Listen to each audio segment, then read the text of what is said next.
안녕하세요. 자, 일단 시험 보느라 고생 많으셨습니다. 자, 오늘부터 기출 200제죠. 기출 200제. 기출 문제를 단원별로 묶어가지고 시험 형태로 보면서 총 200문제를 완전히 내 걸로 만들자라고 하면서 이제 커리큘럼이 만들어졌고, 자, 일단 성적표가 나왔는데 기출 문제다 보니까 지금까지 우리가 계속 풀었던 게 기출 문제예요. 100점 맞으신 분도 두 분이나 있고 평균은 74점, 75점. 굉장히 높게 나온 거죠. 근데 이 점수가 좀 높게 나왔다고 안심하면 안 되고, 우리 이제 완전히 내 걸로 만드는 건 기분이고, 이거에 대해서 내 모자란 부분이 있다라면 잘 체크해가지고 확인해서 다음에 실수하지 않게 해야 되고, 이 내용들을 조금 변형시킨 것들에 대해서도 문제를 좀 보셔야 돼요. 그래서 문제를 더 풀고 싶다라면 단모가 있어요. 단원별 모의고사도 특강을 나중에 신청하시거나, 아니면 시크릿 모의고사라고 해서 모의고사만 4개 이렇게 나와서 각 과목마다 풀 수 있는 문제를 풀 수 있는 시크릿 모의고사, 봉투 모의고사도 있고, 그 다음에 매월 전국 모의고사는 꼭 보셔야 돼요. 이걸 통해서 응용된 문제들도 좀 우리가 다뤄봐야 된다. 자, 보죠. 자, 기출 200제 첫 번째 1번 문제 보니까 틀린 거, 부동산 학에 대해서 틀린 거라고 나왔고, 자, 과학을 순수과 응용과학을 구분할 때 부동산 학은 응용과학에 속한다. 맞죠? 부동산학을 정의할 때 종합, 법경기를 종합했다. 이론만 연구한 게 아니라 실무에도 응용했다. 종합 응용 사회과학이다라고 얘기하고, 우리가 여기서 하나 암기하는 게 있었죠. 부동산학은 뭐라고 할 수 없다? 추자연 기초 순수라고는 할 수 없다. 추상적 학문 아니고 자연과학 아니고 기초과학 순수과학이라고 할 수가 없다. 이거 하나 외워놔야 돼요. 부동산학은 추자연 기초 순수와는 관련이 없다. 자, 1번 지문은 맞는 거고, 자, 접근 방식에서, 부동산학의 접근 방식에서 우리가 알아야 될 게 두 가지가 있어요. 자, 종합식 이렇게 나오면 법경기, 법률, 경제, 기술적 측면을 종합해서 복합 개념으로 이해해 나간다 이렇게 나와야 되고, 자, 또 하나 기억해야 될 거, 의사결정식이 있어요. 결정식 접근이라고 했을 때, 자, 부동산의 접근 방법 얘기하는 건데, 자, 의사결정은 뭔가 할지 말지 결정하는 거죠. 부동산학에서 가장 중요한 의사결정이 투자 결정이에요. 투자를 할지 말지 결정하는 거. 자, 근데 투자는 왜 한다? 돈 벌려고 하는 거죠. 그래서 의사결정 접근은 이윤의 극대화를 위해서 부동산학을 연구해 나가는 접근 방식을 의사결정식 접근. 그래서 두 가지를 좀 알아놔야 돼요. 부동산학의 접근 방식. 자, 종합식이라고 나왔으니까 법경기 측면으로 복합 개념으로 이해하면서 부동산학을 접근하는 건 종합식 접근. 그 다음에 의사결정식 접근이라고 한다면, 자, 부동산을 공부하는 우리 이제 사람들은 합리적인 경제인이라고, 손해보지 않는 사람이라고 생각하면서 이윤의 극대화를 위해서 연구해 나간다 이렇게 나오면 의사결정식 접근 이렇게 나와야 되고, 자, 임장활동, 부동산의 정보활동을 얘기하는 거예요. 부동산의 정보를 알려고 현장에 임하는 활동을 하는 이유가 부동산이라는 물건을 대상으로 하는데, 부동산의 정보를 알려고 하니까, 자, 부동산이라는 물건을 대상으로 하는데 이 물건이 움직이지 않아서 사람이 직접 현장에 임하는 활동해야 된다. 현장에 임하는 활동이에요. 현장에 임하는 활동하는 이유가 대물 활동이고, 이 물건이 움직이지 않으니까 사람이 가야 된다. 맞죠? 여기 대인 활동이라고 나오면 안 되고 부중성이라고 나오면 안 돼요. 이 두 개 잘 체크하고. 자, 부동산학의 원칙으로서 4가지 원칙이 중요한 게 있는데, 가장 중요한 건 능률성의 원칙이죠. 자, 소유를 잘하자. 여기에 안전성의 원칙이 아니라 잘하자라는 능률성의 원칙이에요. 능률성의 원칙이라고 했을 때, 소유를 잘하자는 건 가장 좋은 이용을 하자. 네가 땅을 차지하고 있다는 네 땅이라고 놀리거나 방치하면 안 되고 가장 좋은 이용해야 되고, 거래 활동을 할 때는 거래 질서 확립을 목표로 하는 것을, 이걸 능률성의 원칙, 가장 중요한 최우선의 원칙이라고 얘기하죠. 자, 원칙은 능률성의 원칙만 알면 돼요. 다른 건 다 의미 없고, 잘하자, 소유를 잘하자, 최유효 이용하자, 거래를 잘하자, 질서 확립을 목표로 하자라는 것을, 이걸 능률성의 원칙, 틀린 건 4번이죠. 자, 5번에 부동산학의 연구 대상은 인간과 부동산을 직접 연구하는 게 아니라 인간이 부동산을 대상으로 할 때 하는 행동, 활동을 부동산 활동, 그로 인해서 나타나는 부동산의 모습을 부동산 현상이라고 하죠. 그래서 부동산 활동과 부동산 현상을 연구 대상으로 삼는다. 나머지는 다 옳은 지문이고 4번에 능률성의 원칙, 최우선의 원칙. 자, 두 번째 문제 보죠. 자, 표준산업 분류에서 부동산업을 구분할 때 잠깐 우리 내용 정리 한번 보고 가죠. 자, 부동산업을 이렇게 구분하는데 먼저 이걸 하나 외워놔야 돼요. 자, 부동산학이라고 할 때 자, 건금투 기관은 부동산업과 관련이 없다. 건금투 기관은 관련이 없다.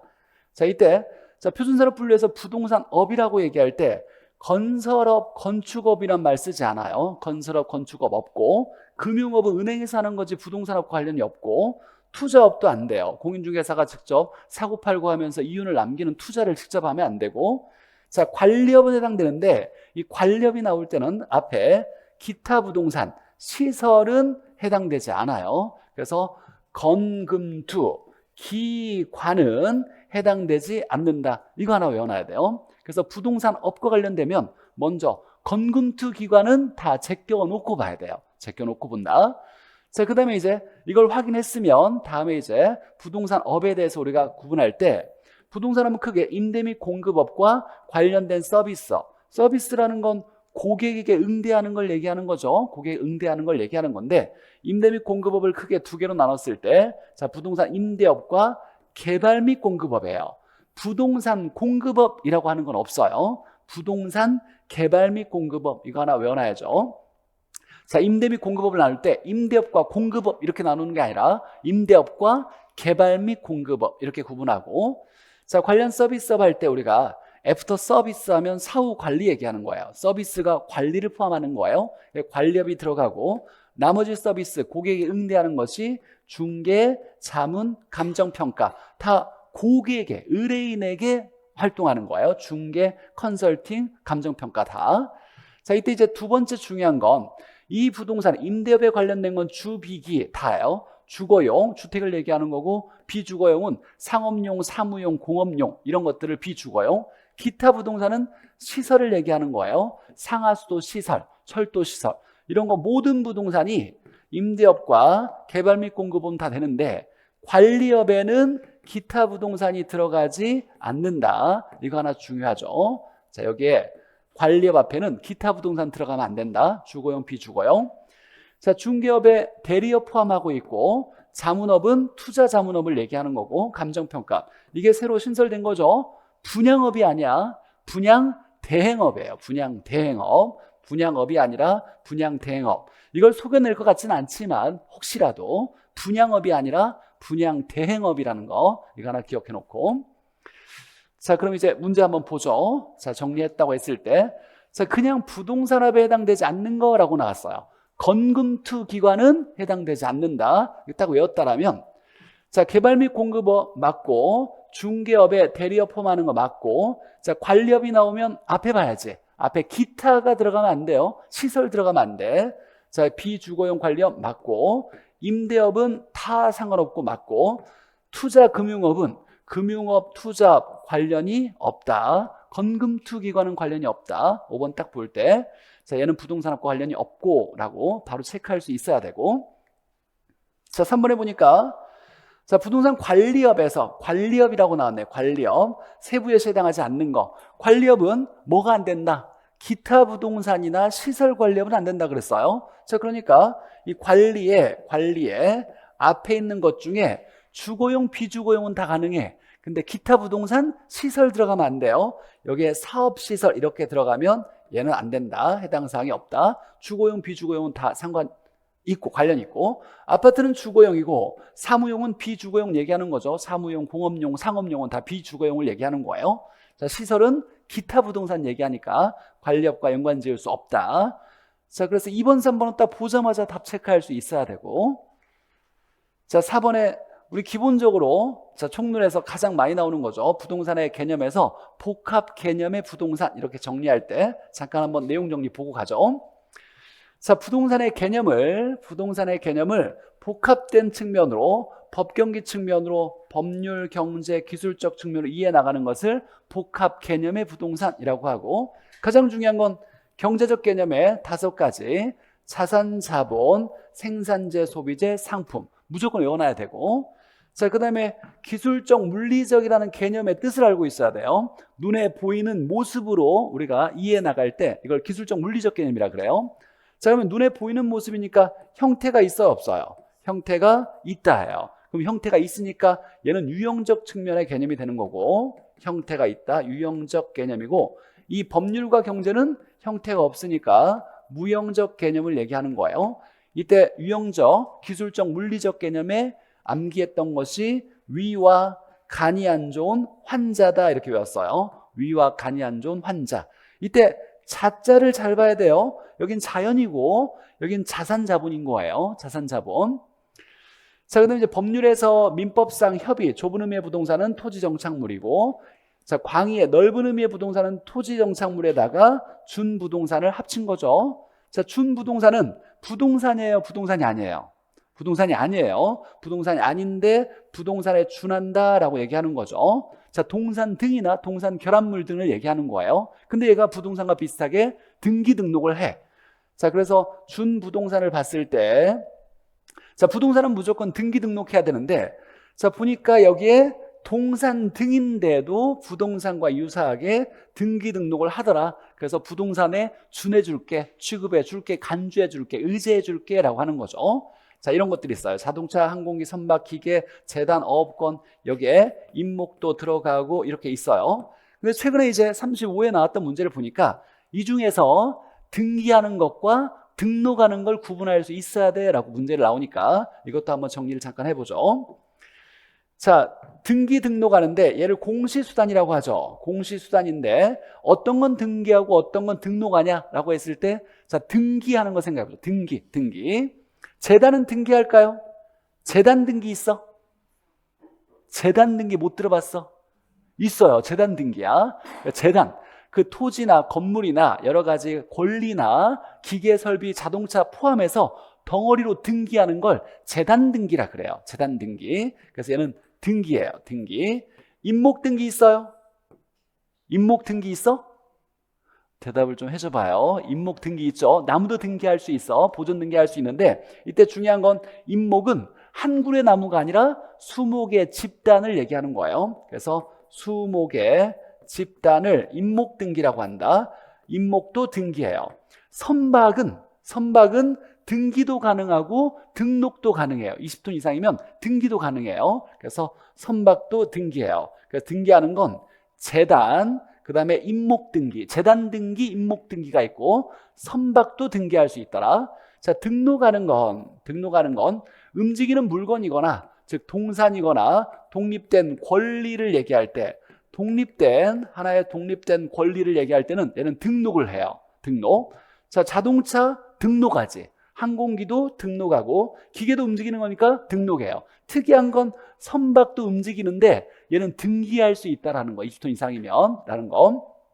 그다음에 여기 어업권은 권리죠. 권리는 등록하는 거예요. 그래서 35에 준부동산에서 등기하는 거, 등록하는 거 묻고 있으니까, 자, 등기가 중요하니까 재단 등기 있어요. 재단 등기. 임목 등기 있어요. 임목. 우리가 등기된 임목, 얘는 독립부동산이잖아요. 임목 등기, 재단 등기. 그 다음에 예외적으로 선박, 20톤 이상이면 선박도 뭐 한다? 등기한다. 이렇게 등기한다. 나머지는 다 등록한다. 기억해놔야 돼요. 35에 처음 나왔으니까 36회 나올지 안 나올지 모르겠지만 다시 또 나올 가능성이 있어요. 분명히.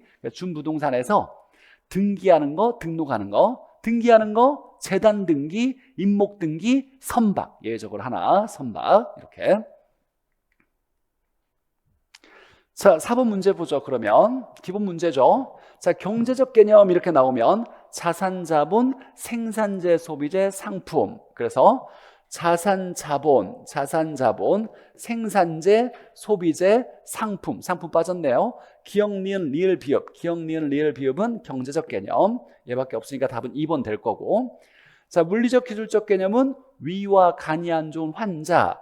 위와 간이 안 좋은 환경과 자연 이렇게 해서 디귿, 미음, 시옷은 기술적 물리적 개념. 자, 우리가 여기서 만약에 이런 말 나왔다 보죠. 여기에 공장재단 이렇게 나왔어요. 공장재단 이렇게 나오면 이건 무슨 측면의 개념이에요? 질문이에요. 좀 대답을 좀 해줘봐. 공장재단이면 준부동산이죠.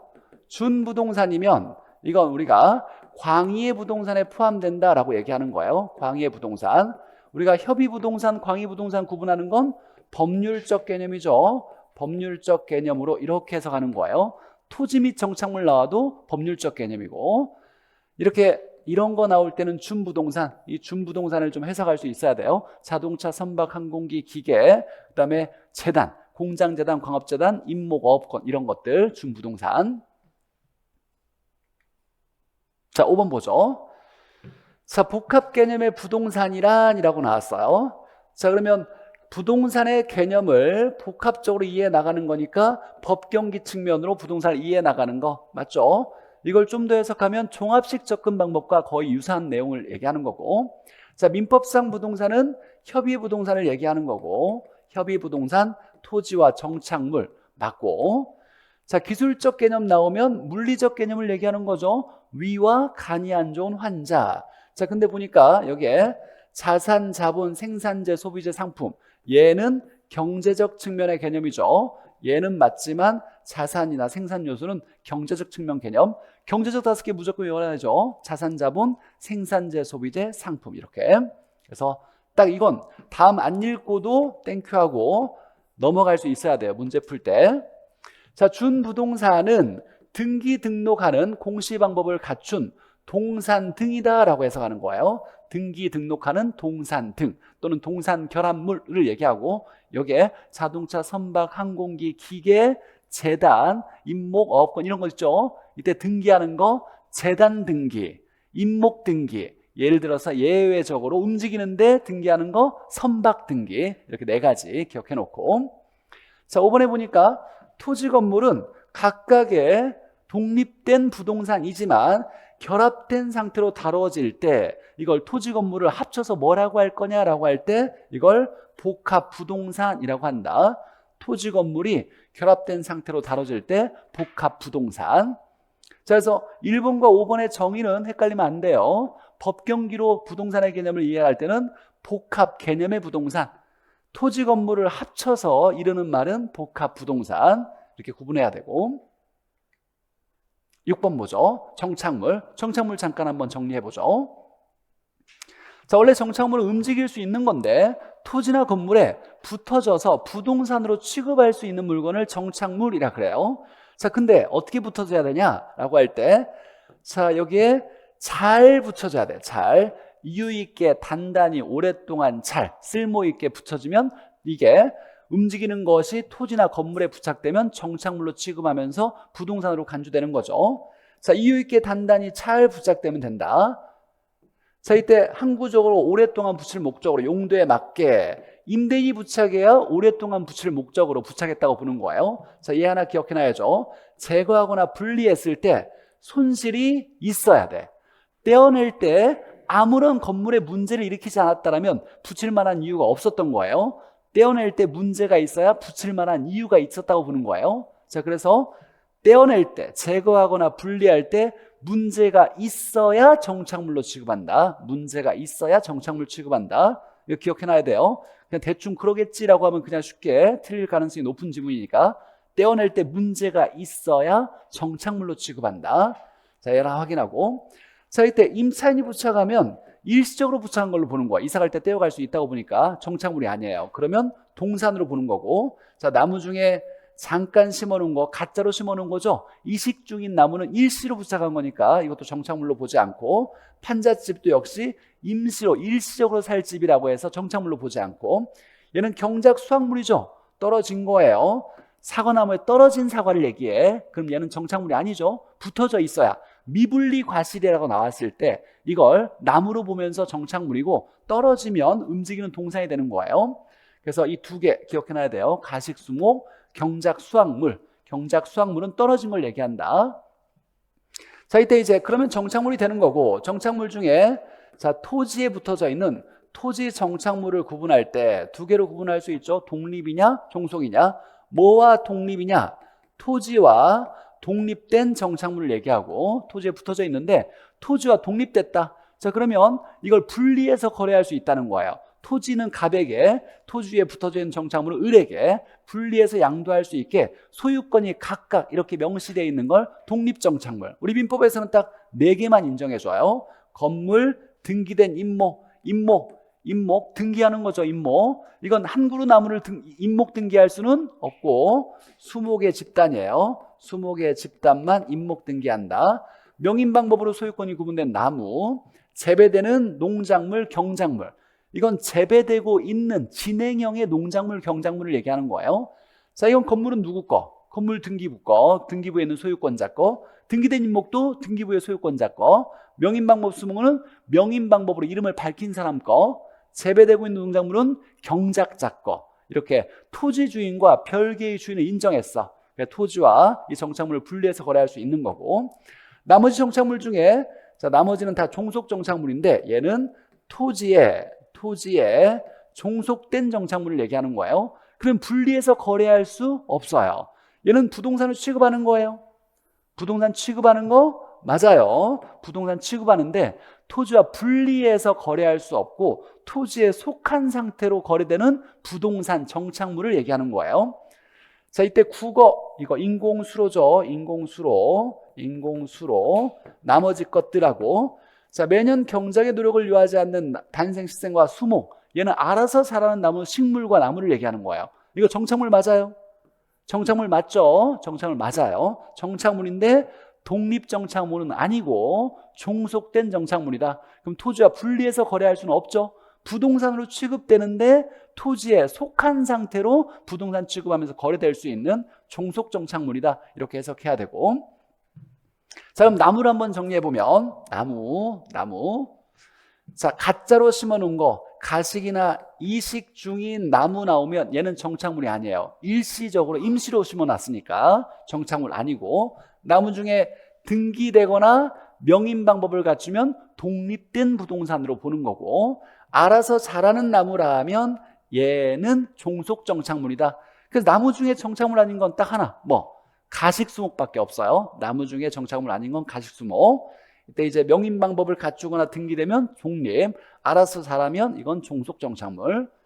자, 우리가 이제 거래할 때, 부동산 거래할 때 정착물의 여부가 불분명한 경우가 있어요. 이게 도대체 정착물인지 아닌지, 부동산인지 아닌지 모르겠대. 정착물이면 부동산으로 취급되는 거죠. 그럼 매수인에게 넘겨줘야 돼, 부동산을 거래했을 때. 근데 이게 정착물이 아니면 매도인이 떼어서 갖고 넘겨주면 될 건데 모르겠대. 모른다고 해서 다 떼어서 매도인이 갖고 껍데기만 매수인이 넘겨주면 계약이 성립이 안 될 수도 있고 법률관계가 복잡해져요. 그러니까 일단 모르면 뭘로 취급하고 정착물로 취급해서 누구에게 넘겨준다? 매수인에게 넘겨주는 걸 일반 원칙으로 하고, 나중에 법률관계를 따졌을 때 정착물이 아니었다라고 판단되면 떼어올 수 있다고 보는 거예요. 자, 모르면 일단 정착물로 취급해서 매수인에게 넘겨주는 거다라고. 자, 6번 보죠. 자, 제거하여도 라고 나왔어요. 제거하여도. 자, 건물에 떼어냈을 때 문제가 있어야 붙일 만한 이유가 있었던 거죠. 제거했을 때 손실이 없대, 아무 문제가 없대. 그럼 붙일 만한 이유가 없었던 거지. 그러면 정착물이 아니니까 뭘로 본다? 동산으로 본다. 정착물이 아니다. 떼어냈을 때 문제가 있어야 정착물로 보는 거다라는 거고. 자, 매년 경작 노력을 요하지 않은 나무라고 나왔어요. 알아서 자라는 나무죠. 정착물 맞아요? 맞지. 정착물 맞아요. 종속 정착물인 거예요. 자, 그래서 부동산의 정착물로 간주되지 않기 때문이 아니라 정착물로 취급되고 중개 대상이 된다라고 해야 돼요.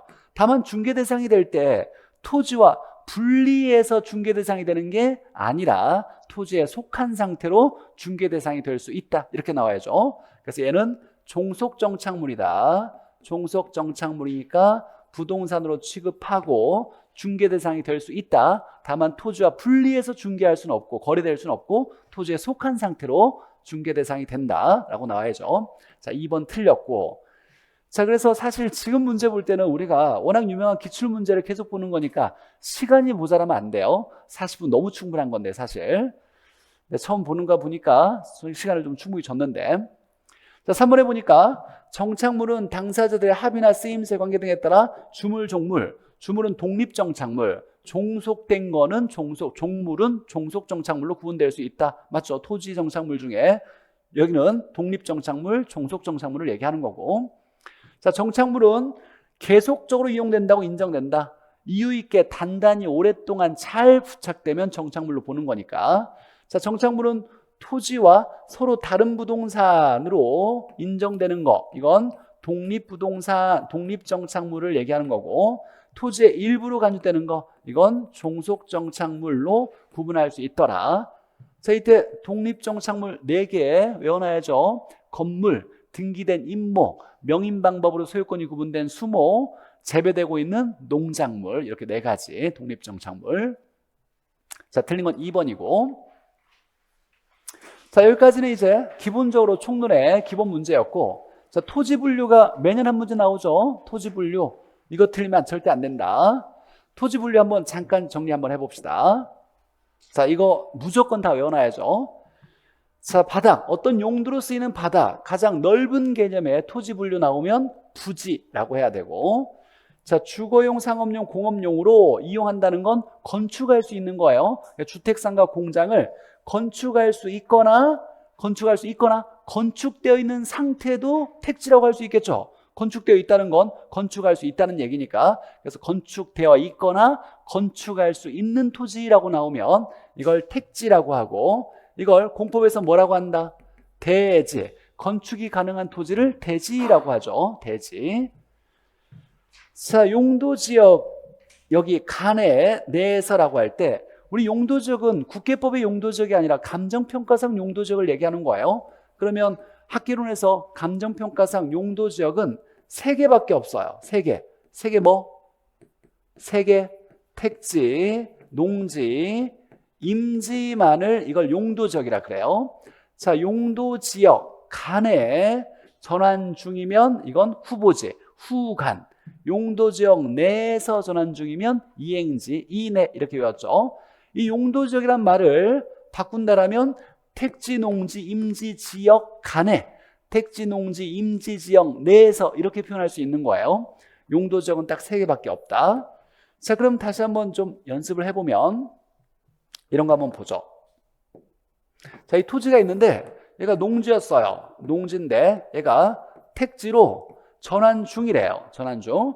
그럼 더 이상 농지는 아니지. 아직 택지로 바뀌어지지 않았어요. 중에 있으니까 그럼 이 토지를 뭐라고 할 거냐라고 할 때 얘 용도지역 맞죠? 얘도 용도지역 맞죠? 용도지역 간에 전환 중이니까 이걸 후보지라고 할 거고, 자, 만약에 얘가 주거용 토지가 상업용 토지로 전환 중에 있대요. 그럼 주거용 토지는 용도지역이 뭐? 용도지역이 뭐? 택지. 택지는 주상공, 농지는 전답과 이렇게 구분할 수 있잖아요. 자, 상업용 토지도 뭐예요? 택지예요. 그럼 택지 내에서 전환 중이니까 이행지라고 해야 되고, 자, 그러면 여기에서 전이 주거용 토지로 전환 중에 있대요. 자, 그러면 이건 뭐라고 얘기한다? 전은 용도적이 뭐예요? 농지고 주거용 토지는 택지죠. 자, 그러면 용도지역 간에 전환 중이니까 이건 뭐라고 한다? 후보지라고 해야 돼요. 이렇게 중요한 건 용도지역 내에서 전환 중이면 이행지, 용도지역이 바뀌어지면 후보지라고 한다. 그래서 이내죠. 이내, 후간, 후보지는 용도지역 간에, 이행지는 용도지역 내에서라고 얘기하고, 자, 등기 등록 단위는 우리가 필지별로 등기 등록하죠. 소유권의 범위를 얘기하고, 등기할 때 하나의 지번이 부여되고, 등기 등록하니까 등기법상 중요한 개념이에요. 법률상 중요한 개념, 필지. 중요한 건 등기 등록 단위가 나와야 돼. 여기에 면적 단위 나오면 돼, 안 돼요?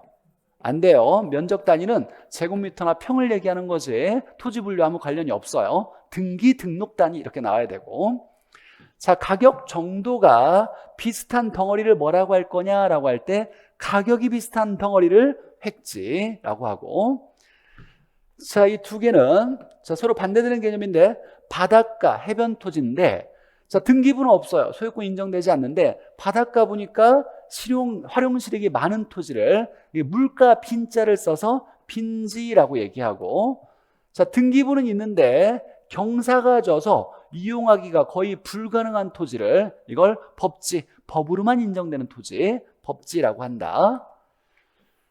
자, 도로와 접속면이 없대요. 그러니까 길을 못 찾는 거예요. 길을 못 찾는다. 우리가 안 보이는 사람을 맹인이라고 하듯이 길을 못 찾는 토지. 길을 접하고 있지 않으면, 도로 접하고 있지 않으면 건축할 수가 없죠. 이걸 맹지.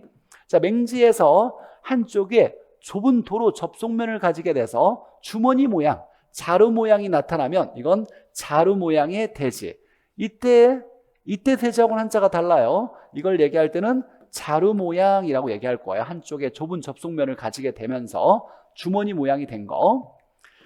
자, 요즘 이제 얘가 좀 중요하게 계속 나오고 있는데, 낮이 깨끗한 토지죠. 자, 건물 정착물이 없어요.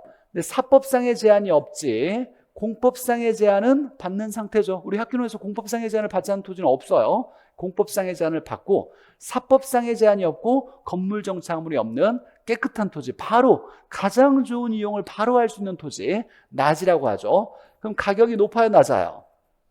높아요. 가격이 비싼 땅이죠. 아무것도 없어. 사법상의 제한도 없어. 가장 좋은 이용을 바로 할 수 있는 토지를 낮이라고 얘기해요. 낮이. 낮이에서 한번 잠깐 생각해 보면, 낮이에서 우리가 해석해 볼 게 있는데, 낮이는 최유효 이용을 바로 하는데 아무 문제가 없어. 그래서 가격이 높아요.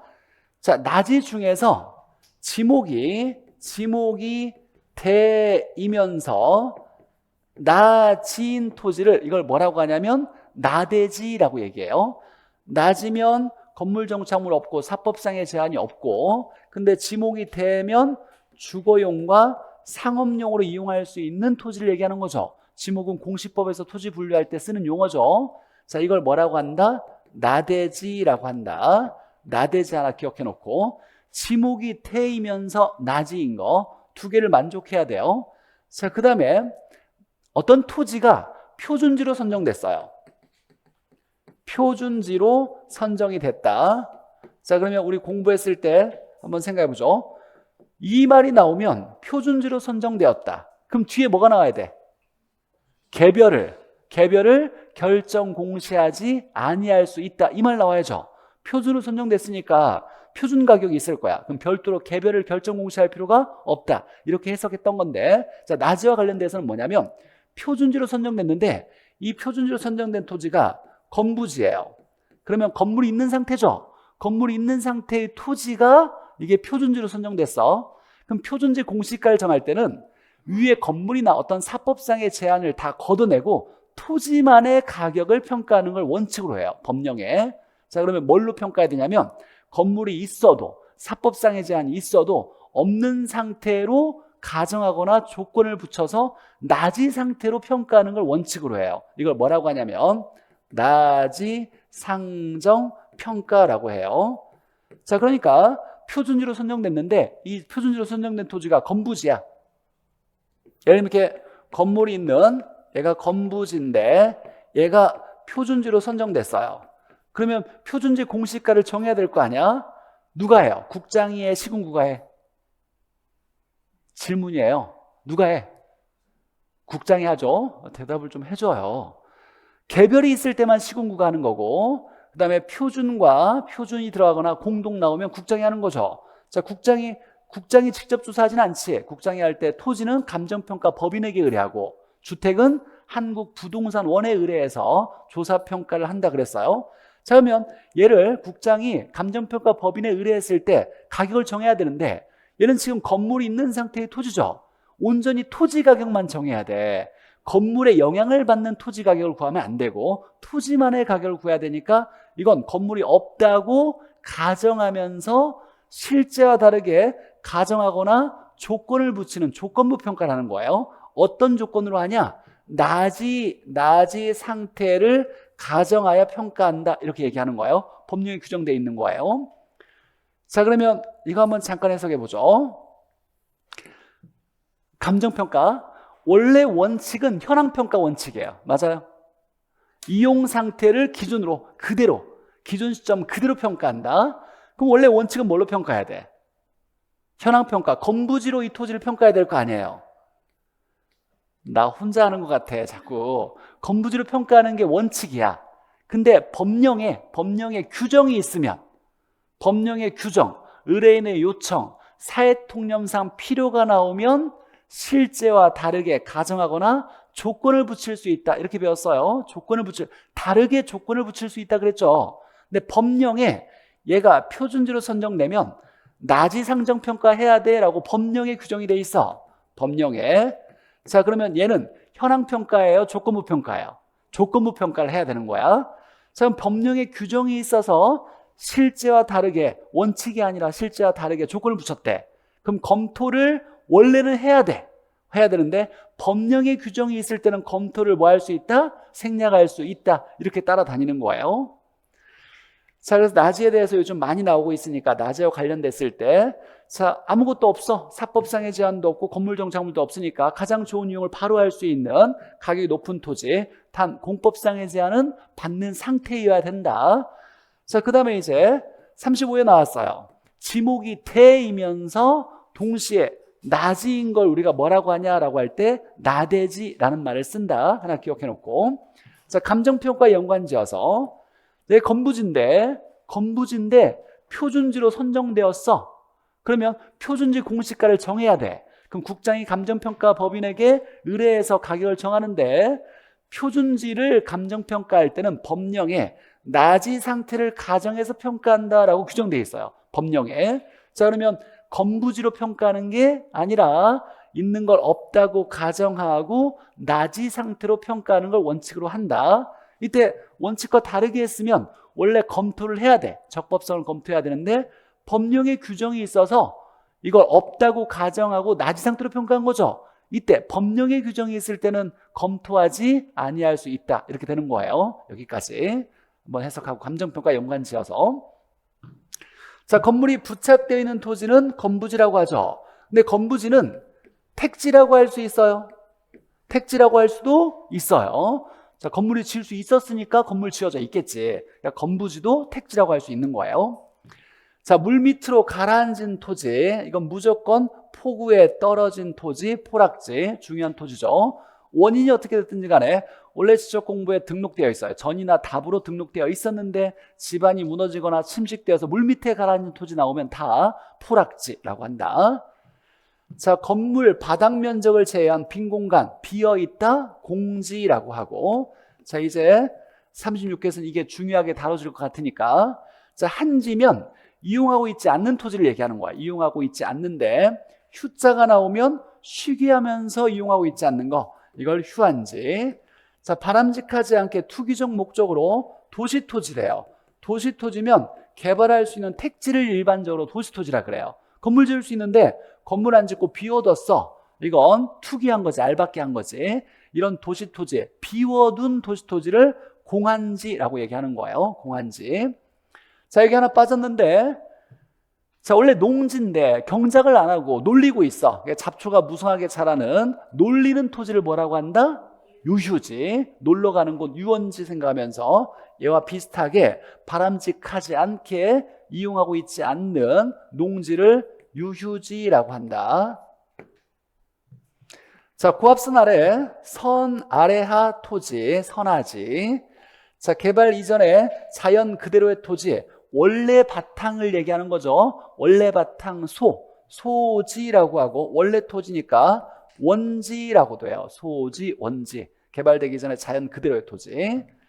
자, 지가 공시를 위해 선정한 대표성 토지, 표준지죠. 우리가 표준지, 공시, 지가 이렇게 얘기할 때 지가를 공시하기 위해 선정한 대표성 토지, 표준지. 지가 공시가 나와야 돼요. 표준지. 자, 불가분의 관계에 있는 떨어지지 못하는 여러 필지의 덩어리를 뭐라고 한다? 이걸 일단지. 여러 필지의 덩어리를 일단지라고 해요. 일단의 토지, 일단지.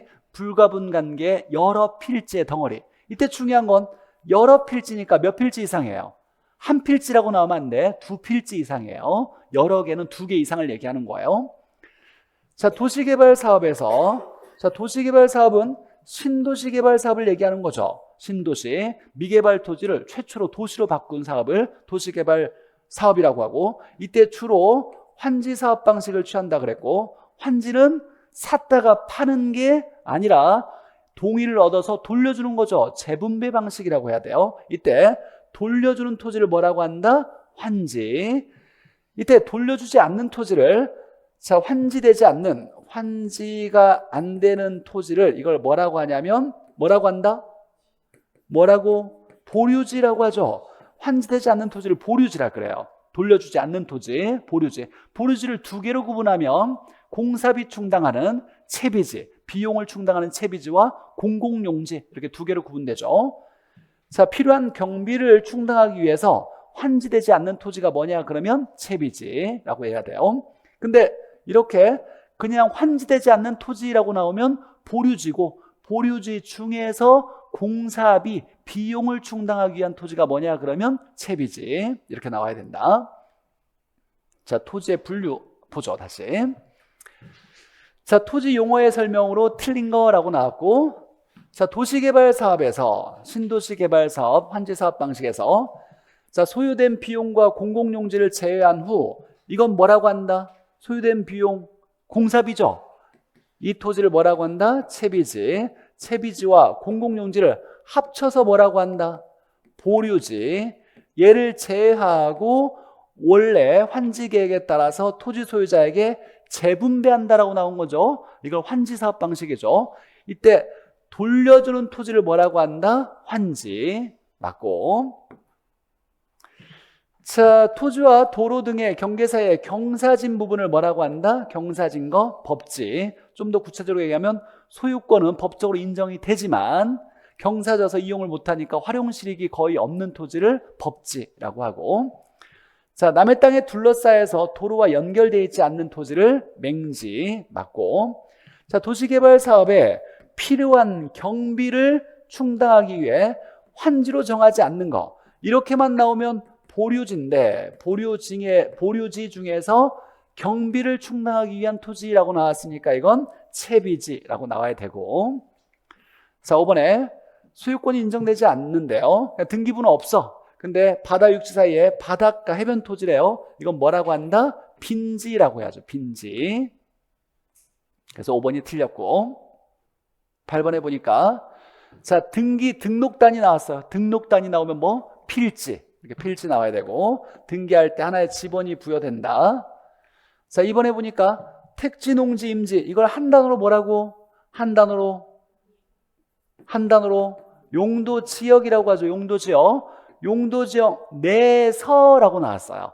이 뒤에는 어렵게 보이려고 헷갈리게 하려고 쓴 거고, 용도 지역 내에서, 그러니까 하나의 택지 지역 내에서 주상공 간에라고 나온 거예요. 이건 중요한 게 아니라 용도 지역 다음에 간이냐 내가 중요한 거예요. 용도 지역 내에서 전환되고 있는 토지 나오면 이건 뭐라고? 이행지라고 나와야 되고, 이행지. 자, 3번에 정착물이 없대요. 건물 정착물이 없고, 공법상 사법상의 제한이 없는 게 나지를 의미하는 게 아니라, 나지를 얘기할 때는 공법상의 제한은 있어야 돼요. 사법상의 제한이 없고 공법상의 제한은 있는 상태를 얘기한다. 그래서 3번도 틀렸고, 4번에 지적공부에 등록됐어요. 원래 전이나 답으로 등록되어 있는데 침수되어서 물 밑에 잠겼다. 그럼 모두 다 포구에 떨어진 토지, 포락지. 4번이 맞고. 자, 5번에 보니까 자연상태 그대로 토지는 소지 또는 원지라고 해야죠. 소지, 원지. 8번에 4번이고, 9번에 보죠. 자, 택지는 주상공으로 이용되고 있거나 이용할 수 있는, 이용할 목적으로 라고 나왔어요. 이용되고 있다, 이것만 얘기하면 뭐예요?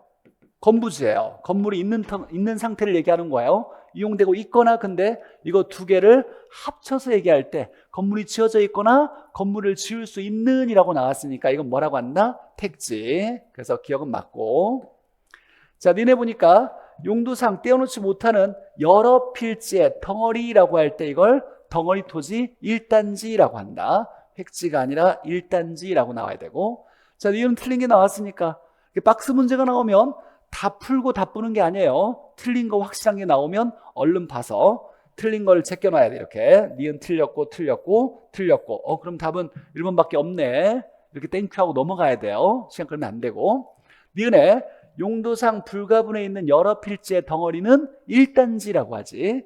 자, 니은 틀렸으니까 니은 제끼면 답 딱 나오는 거죠. 이렇게 바로 쉽게 풀어야 돼요. 박스에서 몇 개냐가 아니면 다 몰라도 답은 찾을 수 있다라고 해석하면서, 자, 지가 공시를 위해 선정했다 그러면 표준지 공시지가니까 표준지 공시지가 이렇게 나와야 되고, 자, 얘를 한 단어로 뭐라고?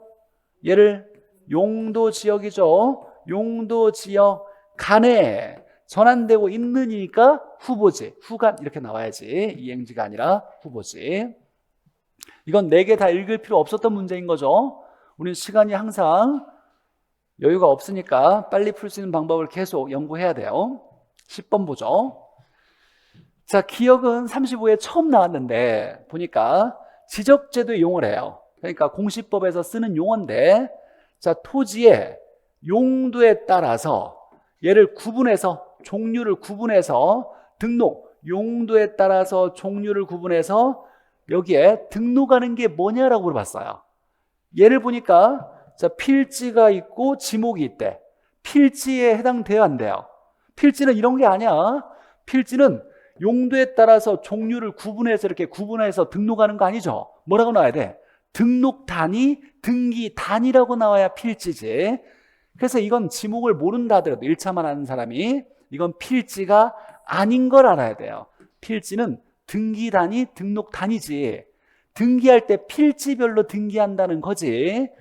토지의 종류를 구분해서 28개의 종류를 구분해서 등록하는 건 이건 지목이라고 얘기해야 돼요. 1차만 하는 사람도 지목은 모르더라도 필지가 아닌 건 알아야 돼. 등기, 등록 단위가 나와야 필지라고 얘기하는 거고.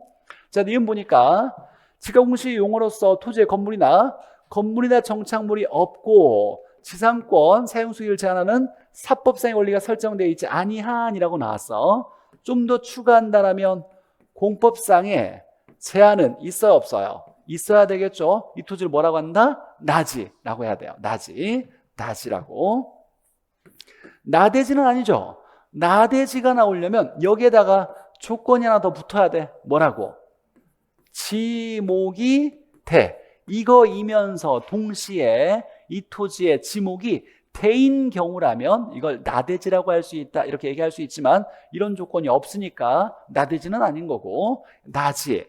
그러면 2번 3번 중에 지목이냐 필지냐 이렇게 구분해야 되는데 여기에 등록하는 것이 등록 단위라는 말이 아니라 구분해서 여러 개로 나누어서 등록하는 게 뭐냐 이렇게 물어봤어요. 이건 28개의 지목을 얘기하는 거예요. 필지는 등기 단위, 등록 단위 나와야 되니까. 그래서 얘는 2번이 답이에요. 1차만 할 때 지목을 알아야 되는 건 아니야. 이 문제는 얘는 필지는 아니다. 필지가 나오려면 등기 단위, 등록 단위 이런 말이 나와야 된다를 얘기하는 거고. 자, 11번에 이제 건축물인데 보죠. 건축물의 종류에서, 자, 주택이 분류해서 우리가 기본적으로 건축법에서 외워놔야죠. 아파트, 연세 나누고 가중, 연세 가중 4, 4, 3, 3, 6, 6 첫 번째만 초과 이렇게 외워놔야죠. 연세 가중 4, 4, 3, 3, 6, 6 첫 번째만 초과. 아파트는 바닥 면적의 합과 상관없이 5계층 이상이면 무조건 아파트라고 한다.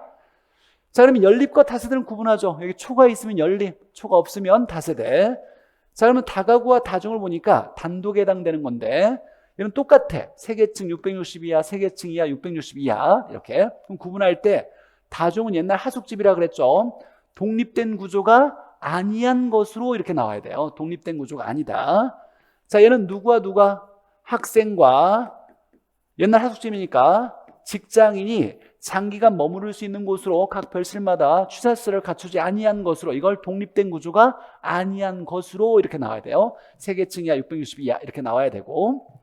자, 다가구는 다가구 19 이하 이렇게 나와야 돼요. 얘가 이제 중요해졌어. 이따가 다시 한번 왜 그런지 한번 볼 거고. 자, 그래서 건축법의 주택분류, 아파트, 연세, 가중, 4, 4, 3, 3, 6, 6. 첫 번째만 초과. 이 19가 중요한 이유가 여기에 있어요. 얘가. 자, 올 초에 기숙사가 두 개로 구분되면서 일반 기숙사, 그 다음에 임대용 기숙사 이렇게 구분했는데, 자, 기숙사는 공동에 들어가는 거죠. 건축법에서. 맞아요? 기숙사, 아파트, 연세, 기숙사. 그 다음에 다가구, 다중, 단독주택, 공간 이렇게 구분되는 거잖아요. 맞죠? 자, 기숙사는 공동이야. 여러 개 있는 거죠.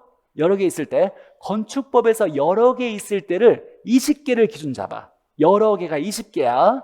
자, 그러면 중요한 게 많이 있으면 20개야. 20개. 20개 이상이 있어야 돼. 이상. 20개 이상. 얘가 많다야. 많다. 그럼 적게 있다는 20 이하야, 19 이하야. 이상이라면 얘를 포함하는 거죠. 그럼 적게 있을 때는 얼마? 19 이하라고 이렇게 나와야 돼요. 이하. 그러니까 단독이면 19 이하 이렇게 나와야 되고, 공동이면 20 이상 이렇게 나와야 돼요. 얘가 이제 간평에서 올해 나왔으니까 우리 시험에도 그대로 따라 나올 수 있어요. 그러니까 얘는 단독이니까 19 이하라고 나와야 되고, 얘는 기숙사는 공동에 해당되는 거예요. 그럼 많다라고 하니까 몇 개? 20개 이상이라고 나와야 돼. 여기에 20실 이상. 19 이상 나오면 안 돼요. 20실 이상.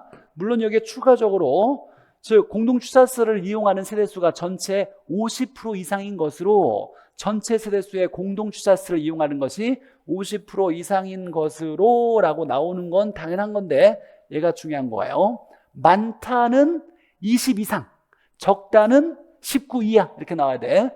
다가구 19 이렇게 나왔으니까 임대용은 19 나오면 안 된다. 20 나와야 된다. 이렇게 해석하고, 그 다음에는 이제 주택법에서 토지를 분류하는 건, 아니, 주택을 분류하는 건데, 자, 준주택, 주택이 아닌데 주택에 준한다. 그래서 주택이 아닌데 주거용으로 이용해서 주택으로 취급해 주는 거 네 가지. 닭이 오노, 닭이 언제 오노, 닭이 오노 외워놔야 되고, 얘도 중요하고, 닭이 오노. 자, 도시형 생활주택은 심심할 때마다 나오는 거죠. 도시에 지어서 빠르게 공급해서 저소득층에게 빠르게 주택을 공급할 수 있게 규제를 완화시킨 정책으로 만들어진 주택이죠. 자, 300세대 외워놔야 되고, 이번에 바뀌어서 단지형 연세에다가 아파트형 주택 바뀌었고, 얘는 분양가 상한제 규제가 적용되지 않는다가 핵심인 거죠. 분양가 규제가 적용받지 않는다. 도시형 생활주택. 얘는 35회 답으로 나와서 36회에서는 크게 고민하지 않아도 괜찮아요. 아파트 중에 여러 세대가 쓸 수 있게 공간을 구분해 놨는데, 중요한 건 여러 세대가 쓸 수 있게 공간을 구분해 놨지만 구분 소유할 수는 없다라는 건 35에 나왔으니까. 자, 그러면 이제 주택의 분류 한번 보죠. 자, 건축물이 뭐냐라고 나왔어요. 자, 층수가 4층인데, 자, 지하층과 필로티 구조가 없대. 그럼 4층인데 모두 다 주택으로 쓰고 있는 거죠. 그럼 몇 개층이야? 4개층이라고 할 수 있죠. 4개층. 자, 그리고 바닥 면적 합계가 600이래요. 600. 그럼 660을 초과하지 않았잖아. 우리가 연세, 가중이라고 했을 때 44, 33, 660 초과, 나머지는 다 이하죠. 다 이하야. 자, 그러면 4개층 이하니까 연립 아니면 다세대인데, 660을 초과하면 연립이고 660 이하면 다세대죠. 연립 아니네. 600이니까. 그럼 얘는 뭐다? 다세대. 이렇게 나와야지. 다세대. 자, 만약에 문제가 5층 건물인데 1층이 전부 다 필로티 구조로 주차장으로 쓰고 있대요. 필로티 구조로 주차장으로 쓰고 있다. 그 다음에 바닥 면적의 합이, 한 동에 바닥 면적 합이, 연면적의 합이 얘가 700제곱미터 이렇게 나왔대요. 자, 얘는 뭐다? 5층인데 1층이 필로티 구조래요. 몇 개층? 아파트라고 하면 안 돼요. 4개층인 거야. 4개층인데 바닥 면적의 합이 660을 넘어섰죠. 그럼 뭐라고 한다? 연립이라고 해야 된다. 이럴 때는 얘의 정체는 연립.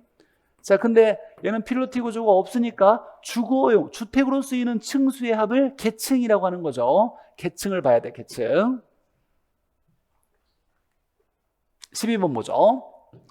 자, 연립은이라고 나오면 무조건 뭐가 나와야 돼? 초가가 나와야 돼. 초가는 연립밖에 없어요. 660 이하 아니고 660 초가라고 나와야 되고. 자, 이번에 자, 얘는 35에 나왔던 거니까 답으로 나왔으니까 세대 구분형 공동주택은 내부 공간을 세대별로 구분해 생활이 가능한 구조로 되었는데 구분 소유할 수 있다 없다? 없다. 구분 소유할 수 없다. 이렇게 나와야 되고 구분 소유가 불가능하다. 자, 3번에 다중주택 나왔어요. 중요하지.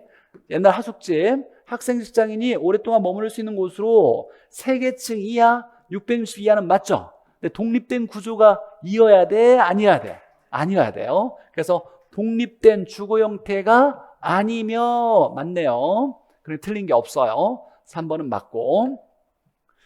자, 4번에 보니까 3계층 이하이며 330 이하는 없지. 다 660으로 바뀌었죠. 공동이 아니라 다가구는 뭐다? 단독이라고 나와야 돼. 단독. 연세 공동이고 가중 다가구 다중은 단독에 해당되는 거죠. 자, 도시형 생활주택 몇 세대? 300세대 미만에 85제곱미터에 해당되는 단지형 연세에다가 아파트형 주택 이렇게 나와야 되고 분양가 규제를 받는다 안 받는다? 안 받는다 이렇게 나와야죠.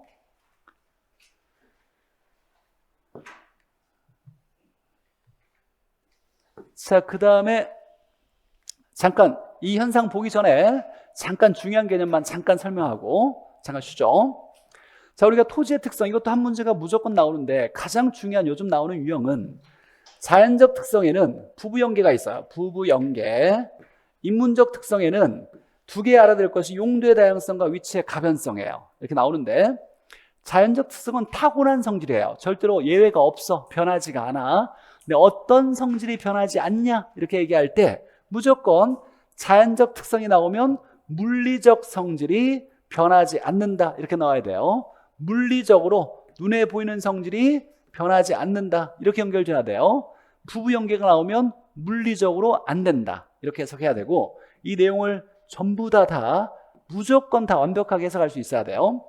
자, 부동성 움직이지 않는 거죠. 그럼 뭐가 뭐 한다? 뭐가? 물리적 위치가 변한다 안 변한다? 안 변한다 이렇게 나와야 돼요. 부동성으로 물리적 위치가 변하지 않는다. 부증성은 만들지 못하는 거죠. 그럼 여기에 물리적 공급이 가능하다 불가능하다? 불가능하다 이렇게 나와야 돼요. 물리적 공급이 불가능하다. 영속성은 소모되지 않는 거죠. 소모되지 않는다 없어지지 않는다. 그럼 뭐가? 물리적 감가가 적용된다 적용되지 않는다? 적용되지 않는다. 배제된다 적용되지 않는다. 이 물리적 감가는 눈에 보이는 감가죠. 우리가 눈에 보이는 감가 뭘 얘기한다? 마모파손 얘기하는 거예요. 앞으로 물리적 감가 나오면 마모파손은 눈에 보이니까 토지는 마모파손 없죠. 그럼 물리적 감가가 된다 안 된다? 안 된다라고 나와야 돼요. 개별성으로 물리적 대체가 된다 안 된다? 안 된다. 불가능하다. 그래서 이 네 개는 무조건 완벽하게 다 내 걸로 만들어야 돼요. 그러니까 부부연계 나오면 물리적으로 안 된다 이렇게 나와야 돼요. 물리적으로 안 된다. 자, 인문적 성질은 용도의 다양성과 위치의 가변성이 있는데 자, 용도를 뭐라고 하냐면 이용이라고 하는 거야. 이용. 그럼 용도가 다양하니까 이용이나 용도를 바꿀 수가 있어요. 전환이 가능하죠. 이거 무조건 따라와야 돼. 용도가 다양하니까 용도를 바꿀 수 있다, 이용을 바꿀 수 있다. 용도 전환, 이용 전환 가능하다. 그래서 땅을 만든 게 아니라 용도를 바꿔서 쓸 수 있는 땅은 넓힐 수 있죠. 쓸 수 있는 땅은 넓힐 수 있다를 이걸 경제적, 용도적 공급은 경제적 또는 용도적 공급은 가능하다 이렇게 나와야죠. 자, 위치의 가변성. 이때 위치는 물리적 위치일까요? 경제적 위치일까요? 경제적 위치를 얘기하는 거예요. 그래서 위치 가변성으로 경제적 위치는 불변이다. 불변이다니까 가변이다. 변할 수가 있다.